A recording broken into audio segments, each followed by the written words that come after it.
the 23C15, lights out on yield. That one goes across all of Cornelius country, whether it's Illinois to Iowa and west. It's built for all of it, and the yields are amazing. So if you're doing non-GMO beans, you really need to have that 2-3, no matter if you're pushing southern Minnesota or if you're down on I-80. That's something you probably need to have. Welcome back to the Cornelius Seed Podcast. This is Juan, and today I am joined by a duo of owners. We've got James Cornelius and Will Cornelius joining me today. And one of the reasons why we wanted to bring both of them together is because a lot of folks know that we've got elite traits and genetics when it comes to both platforms. But something that we've discovered a lot of folks is new to them is how deep our portfolio is for both soybean and corn as it comes to non-GMO conventional corn and soybeans, as well as some organic offerings. So by request of several of our growers, they just said, hey, can you guys hop on and just talk about what are we offering? And so that's what we're going to do here today. So welcome, gentlemen. How are we doing? Doing good. Doing well. Spent the morning learning about new technologies in the precision plant world. So be interesting to see how those work out into people's operation. That'll be neat. But I guess we can just kind of get going here. We've all seen 2026 budget projections from the universities on what that break-even point looks like for folks, and really we realize that every dollar on that seed bill needs to justify its existence. So today when we look at our seed portfolio, I want to think about it how we're approaching it from like a body armor of traits.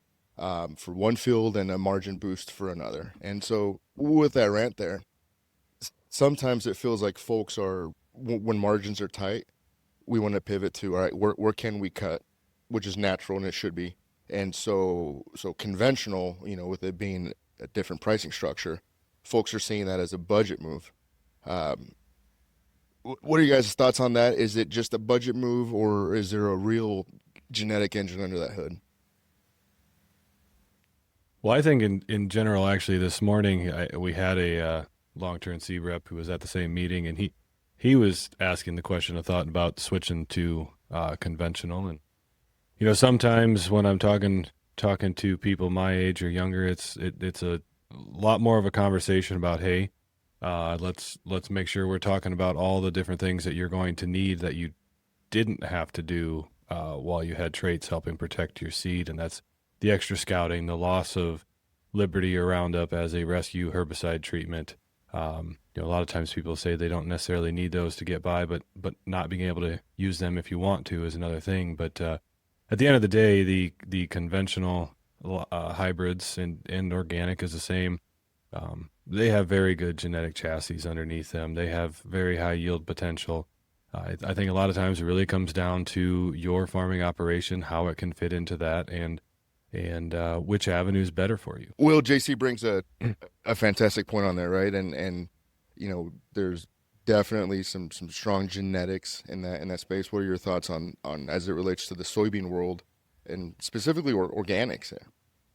Yeah, I mean, and certainly he's right. It's similar conversation in soybeans. Do you need those herbicides or not? I mean, if we're talking about controlling grass and beans, that's not a big deal usually. But we all know that water hemp's our biggest issue in most of our sales footprint. So not having a dicamba or a 2,4-D is certainly something to keep in mind. You may have to go to more mechanical tillage or some sort of weed tiner, something like that, if you're really going to get serious about it, especially if we're talking organic. You really have to go multiple passes, take care of those weeds while they're small, and really do a lot more scouting than you do have to with those rescue herbicides. So it's a very similar conversation, I think, in soybeans. So, I mean, I'm hearing you guys saying really the key thing to that, it isn't about a budget move. It's a management move as well, right? And I'm guessing not every field is going to be the same either in that approach. Well, it's certainly both. I mean, it's a budget move in that, yeah, you do have less dollars going out the door for seed input, but is that balanced off with less, or where how much more herbicide are you going to have? Where do you value your time for scouting? Who's doing that scouting? So those all need to be taken into account in the grand scheme of things. But at the end of the day, if we can raise more bushels, that's going to help the bottom line too. Tell us, if you will, like from our lineup and our portfolio, what are some of those key varieties that you're looking at, or some of those traits as you're picking what's out there? Either one of you. Yeah, I think really a lot of times on the corn side there is a yin and a yang to height of a plant, right? We traditionally try to make sure and keep a moderate stature plants in our lineup, albeit there's always some really high yielding things that can still stand being tall. A lot of times, really picking the hybrids that have a lot of extra vigor getting out of the ground. Some of the hybrids we've been bringing out recently have a lot wider leaf structure, just being more of a shade to the ground.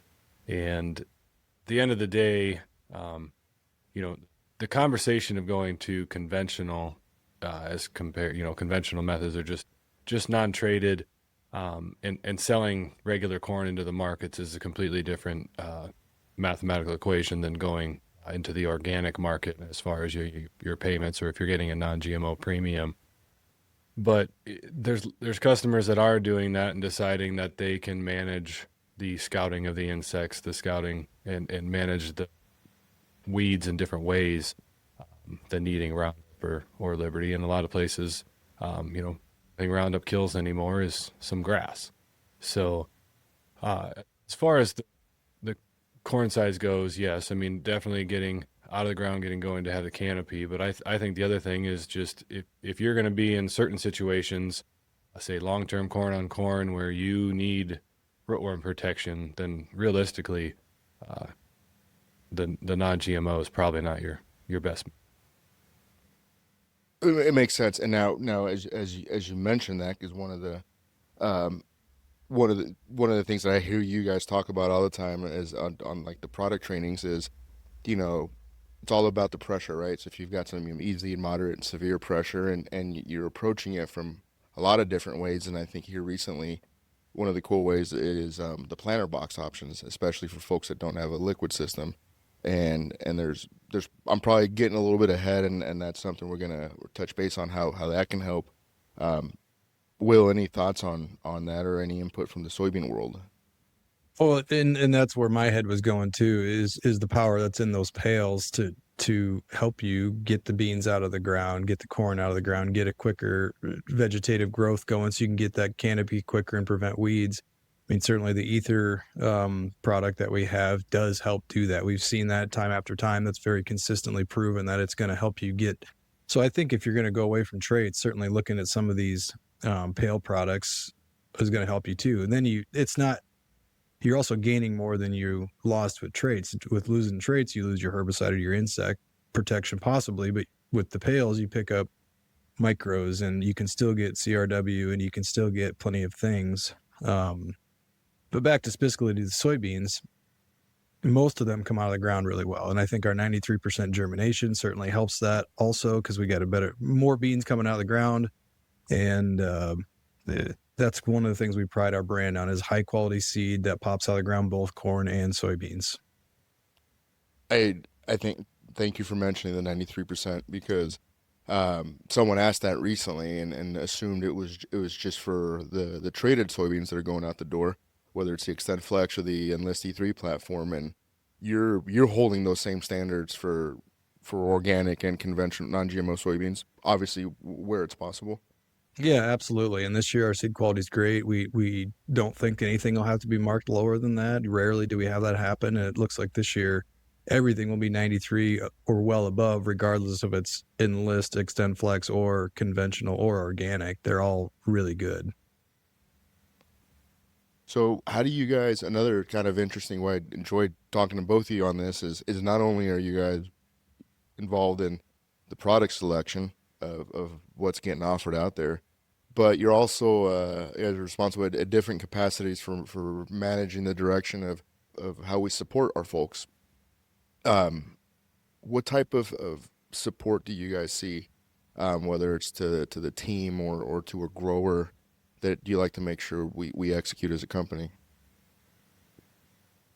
I think at the end of the day, making sure that our entire team, anyone customer facing, has the ability, if they're involved in the process of providing products selection, knowing where those products go. I think the other thing that we always need to mention is our custom box sizes for corn, and the fact that we see it very, very important to put the right product on the right acre. And unless you only have 117 acre fields out there, it's pretty hard to do with 34,000 population and 50 unit boxes. So really making sure that you put the right hybrid on the right acre, and empowering our team to help give those recommendations, whether that be the DSMs or the seed reps.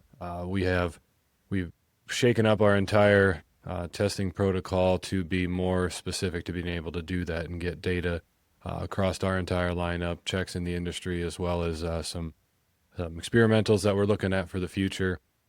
So really just making sure we can provide where the products work best and make sure that they're putting the stuff on the right acre. I would just add to that two other things. One is we are testing these conventionals. You talk about data and plots and proven, and we're putting these out there in yield trials too, right along with the traded stuff, and in our profit plots as well. So we've got multiple, and then we do some third-party trialing as well that has the conventionals in it. So very thoroughly tested.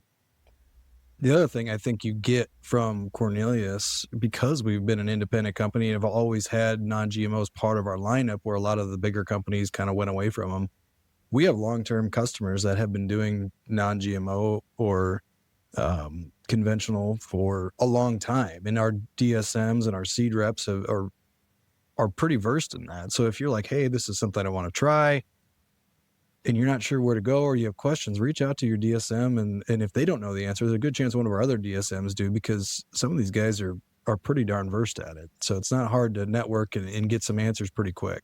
That's absolutely true. And I had one of the, Mark Todd out of Illinois, he mentioned that when we had him on here recently, he said he likes to connect growers together. He goes, his footprint is wide enough that he loves to do that, because we learn a lot from each other. And we see this at any of the post-harvest meetings or grower meetings we do, is trying to get the chatter back down, because everyone enjoys having conversations so much with each other about what they're doing and what's working and what's not. And Will, you mentioned the pail, and I kind of want to circle it back to that as well. Let's bring it back to that and how our pails help out and how that's managed, if you will, please. Yeah, I think when you look at this, we always need to remember about and keeping, rather than save your way to prosperity, make sure that, yes, there is a way to cut costs, but at the same point in time, you might reduce your income more than you're saving on your expenses. So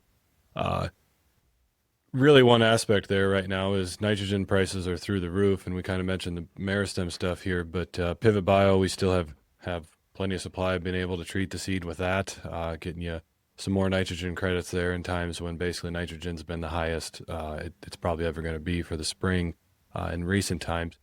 But back to the pails and the rootworm. I mean, right now we have the Gardex part of the pails, which is powered by TS201, and that will not replace a SmartStack Pro in a heavy situation. But can it replace a granular insecticide? Yes. Can it replace a VT4, potentially, just a lesser rootworm product on the extended diapause or the variants, so you're dealing with rootworms after soybean crops? Yes.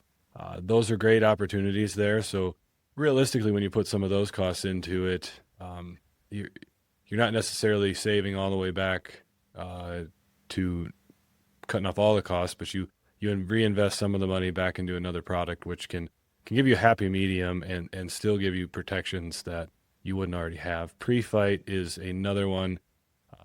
As far as crown rot protection, keeping the roots of the corn healthy, that also works on, there's portions of the soybean pails that do the same thing.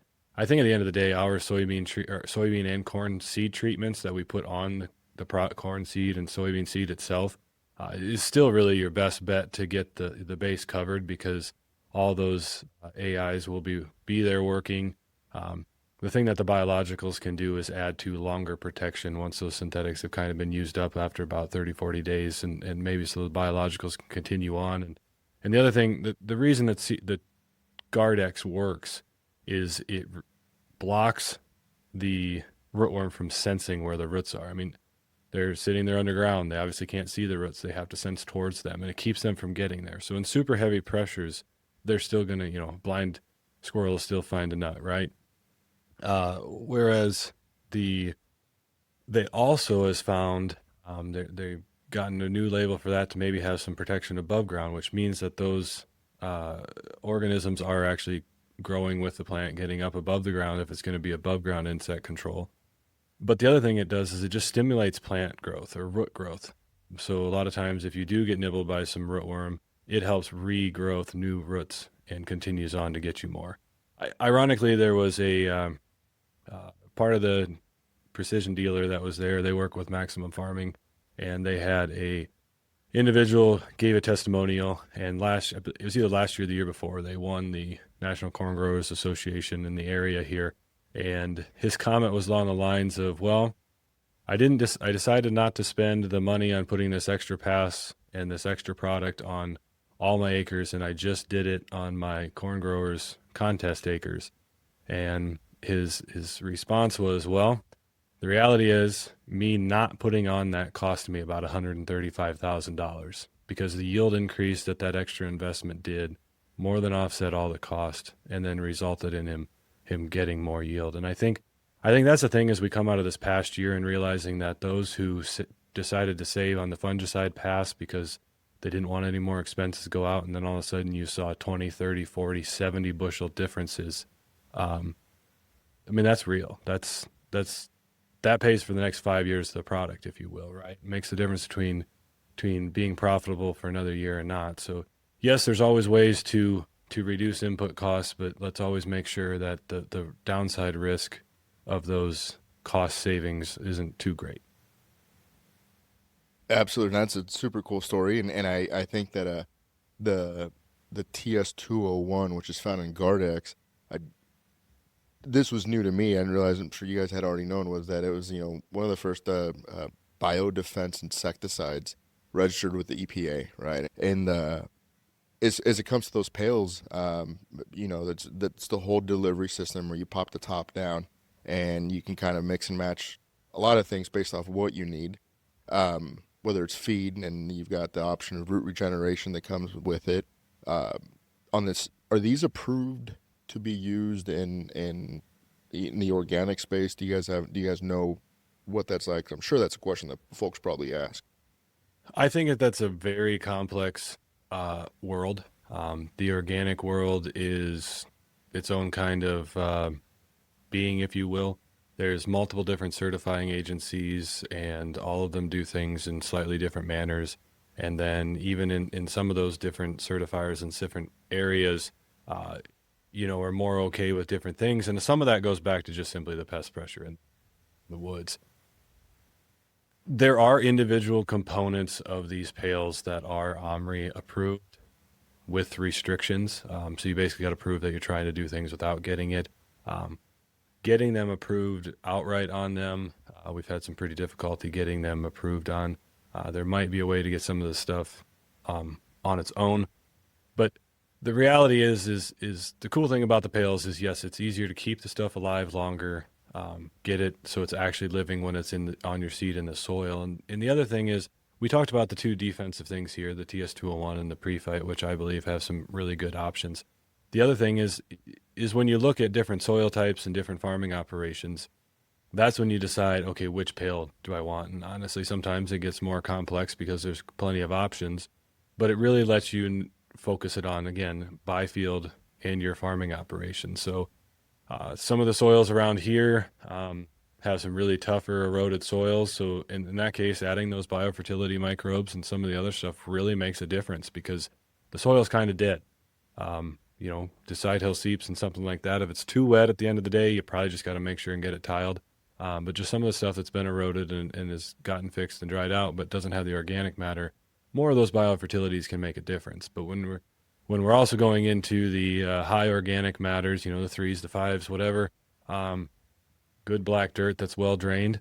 I mean, I think that's where a lot of these protecting side is really going to make a big difference because there's more disease pressure a lot of times in those areas anyway, especially if it's not as well drained. So lots of options there to evaluate. And again, just get that extra protection for the extra bushels because as I've always been told and by Dad and fully understand the easiest way to reduce your cost per bushel is to get more bushels.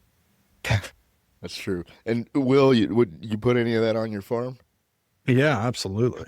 We he's not kidding about the highly eroded soils around here. I mean, we're in bluff country and we put the pail on all of our soybean acres last year and we had our best yields ever. I mean, I don't know if that's all because of that, but I sure don't think it hurt. Yeah, our uncle and cousin, they've been using the Pivot Bio product for 3 years now, and have tried a few of the pails and whatnot. But the Pivot Bio and reduction of 40 units is working on their operation because for a couple years running, they've had their highest enterprise yields. So we definitely have perfect examples where you can reduce some nitrogen with Pivot and still get even better yields yet, which leads me into the Gen 3 products that's coming out and has some of has some additional microbes in it to help with root growth and nutrient availability. And I think it's really just going to help set off that product and even do more. And there's certain pails that really mesh right into that. So you can overlap the microbes in each and not double dip and spend the money twice. Mm-hmm.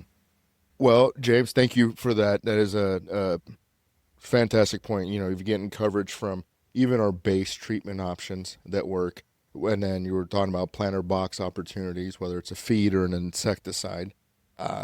Pivot Bio, whether we're putting it on the seed for customers in custom boxes as well, which is awesome. And then on top of all that, then you also have offerings of if you need untreated conventional and you get your order in early, right, with planning, we can work with you too. So lots of different ways, lots of different operations, but we've hit corn pretty good, and we've kind of talked about bean some and what we're offering. But Will, if you will, let's kind of talk about that lineup a little bit out there.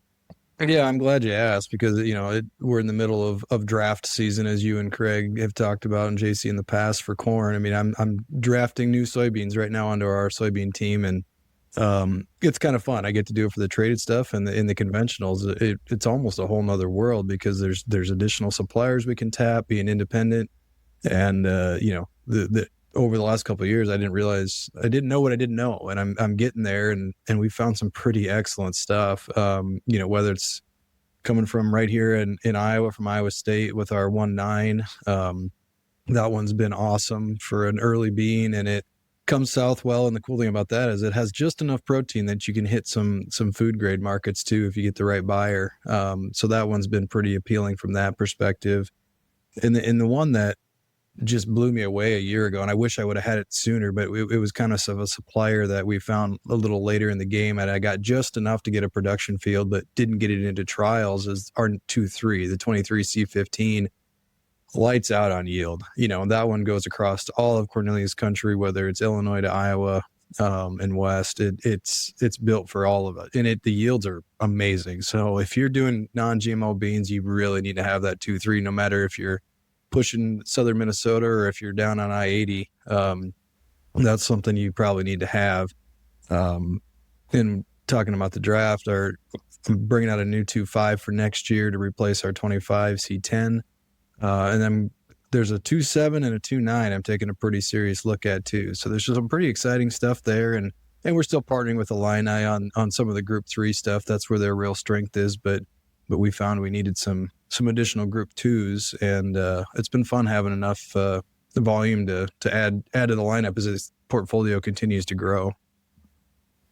That is pretty cool. And I'm going through and just even looking at our website and encourage folks to check out you know, plot data, and you know it's not very often that folks are putting conventional non-GMO options out there into the trials. JC, is there any kind of heavy hitters that you like out there right now? Yeah, I think we got some great supplies for organic corns. You know, 5917, 6523, 6900 are all sitting extremely well. And another thing out there is, as far as the untreated conventionals, 6749, still got a great supply. 5917 as a conventional, 7164, and quite a bit more hybrids out there. in the treated, we can treat a conventional space. Lots of options there. I think at the end of the day, some cool things that we're bringing out is we will have a couple new conventionals all the way up and down the lineup. But another thing we're looking at doing is expanding our early day set to get even earlier, 90-day, maybe even an 85-day conventional, and then a traded product in both those as well. So being able to move a little farther north in certain geographies, it's pretty exciting times to be able to, like Will said, be able to expand your footprint. If we could, what's the number one mistake that either of you guys see folks making when it's their first time moving from a traded platform to a conventional one? Well, I mean, just circling back to kind of where we started, it's just a mind shift in scouting. Not to say it's a completely different world, but you just need to stay on top of it and really know your chemistries as well, what you can and can't do, and just be a little more active manager than we've been allowed to be because of the rescue treatments. I would more than double down on the scouting. Too many times have I heard individuals who decided to go conventional and think, okay, well, yep, we're good, or I scouted it once, we're good. Like, no, those traits give you long-term protection, especially the above grounds, pretty much all season control. The same when I talked to this gentleman this morning about his conversation about whether or not maybe you should switch some to conventional rather than traded. And I was like, well, talking with you've spent quite a bit of your life back in the day of planting conventional corn. So you know what it was like and know how much you have to scout and whatnot. So that's a different story than somebody who's never, I mean, like I said, my age and younger, I mean, we've not known a real production world without the traits unless you've already done it. And many a times we've seen people go to it and go right back to traits because they didn't have a good experience. But I really would suggest if you're going to do it in a small way to start with, maybe a couple fields next to your home operation that you drive by every day. So if you see something going on, definitely don't put it in the 60-acre field 15 miles away because it's Uncle Jed's and that you just farm it because it's family and otherwise it's probably too far away. I mean, you will have a problem more than likely if that's the case. But definitely something to have the conversation. And at the end of the day, yeah, just always remember that those traits do cost money, but there is significant benefit to them, especially in certain times and certain years. I like that. I've been trying to get this to kick off, but it really just doesn't flow off the tongue well, which is plan your plant and plant your plan. It doesn't flow well, but really, why don't you put that in the other AI and get it to figure it out for you? To figure it right. Want to keep some humanness to it, as everybody can see. You can spot that a mile away, right? I thought you can just tell it to do that. Make this sound like a real human and make it into a cool jingle. There you go. Try that right now. There you go. We got it. Make it a cool jingle. In the next podcast, Juan will be repeating this, what AI said. That's funny. It's true. Well, guys, I thank you. I mean, we hit a lot. I mean, this is a topic that you have breakouts for just for one particular thing and then go into it and we cover it. But for us here, the whole goal was for the people that were unfamiliar. We've gained a ton of new listeners on our podcast recently. So there's folks that we're new to. Is we kind of have like a checklist approach on how you're handling this. If you're choosing between traded, non-GMO, conventional, or the organic platform. You guys said this over and over and over, which was scouting. And not even just scouting now if you move to that program, but check your notes from previous years on your scout, right? Did you have high pressure somewhere else? If you had high pressure of corn rootworm, maybe you want to consider keeping the traits there. Looking into rotation ground, right? Rotated ground being that number one candidate for testing out some of these conventionals. And then the last one there was plan for that early vigor. So, whether you're getting 93% germ beans from us, or whether you want to make sure you good quick head start, we've got the biologicals like, Guard-X for both either for soybeans or corn, that can help ensure that you're protected on some pests but also get your seed up and out. So, well, folks, thanks for tuning in. Go ahead and check out our website, corneliusseed.com, and check out the performance tab.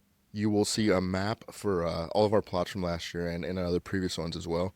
But the better part is that you can drill down to your situation, whether it's your county or maybe you're looking for a certain technology or trait. We give you that ability because we're truly serious when we say that we've got the right seed for the right acre, and we want to give you the tools to be able to do that as well. So until the next one.